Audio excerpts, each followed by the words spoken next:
Welcome to the deep dive.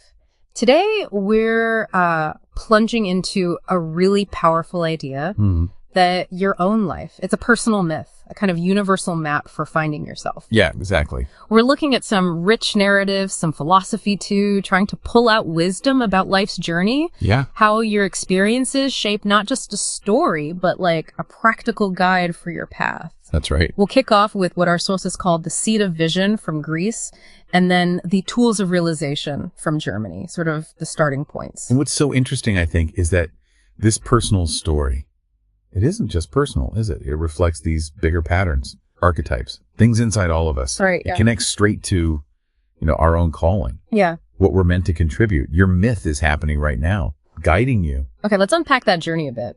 It often kicks off in what you might call a womb of questions. Like our wanderer found in Greece, intense curiosity, but born from, contradictions in daily life. Think about always moving, never quite belonging. That gives you a kind of freedom, doesn't it? Exactly, freedom to question everything.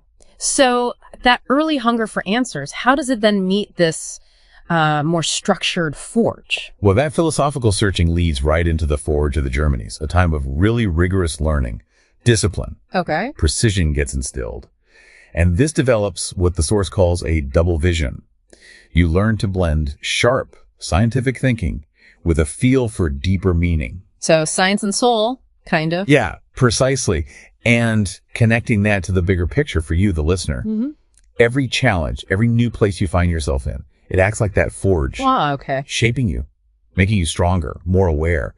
The big takeaway, nothing's fixed. You can cross any boundary. Holding the center. That idea really comes alive when the path turns inward to the martial way. Aikido, specifically. Right, Aikido. That Japanese art where you harmonize with energy. You don't just clash head on. It's not just physical. No, not at all. It's this spiral of practice. You learn these paradoxes, like yielding is actually winning. Or silence is where movement comes from. The training mat, the tatami, it becomes a mirror. Yeah. Reflecting your fears, your ego. It asks you, can you let go of control? Can you stay centered when everything's swirling? And that leads almost inevitably to the trial of shadows. You have to face those inner fears. Like doubt, anger. Doubt, anger, pride, fear of failing, all of it.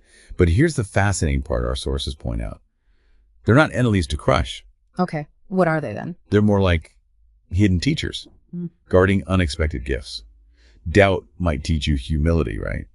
Anger could point to a deep passion you have. I see. So pride might show a need for real connection. Exactly. It makes you ask yourself, how do you approach your own shadows? Not as roadblocks, but as guides.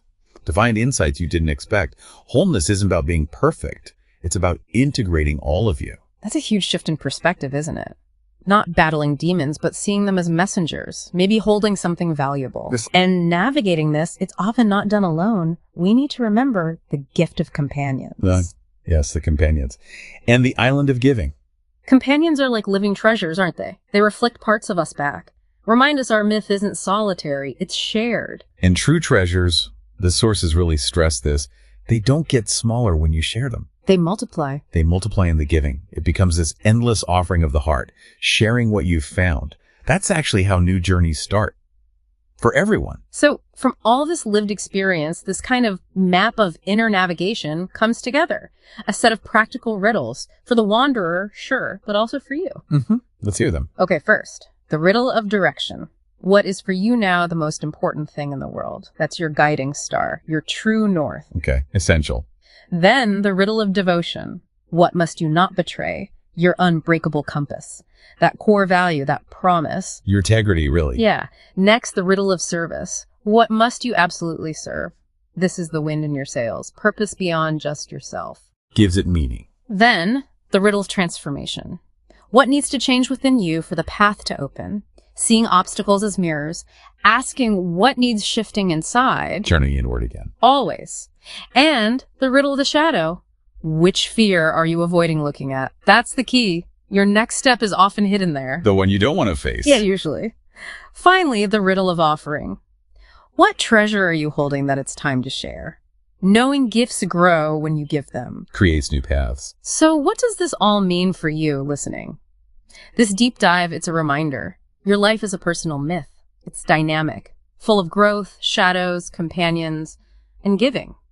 How can you start living this journey day to day?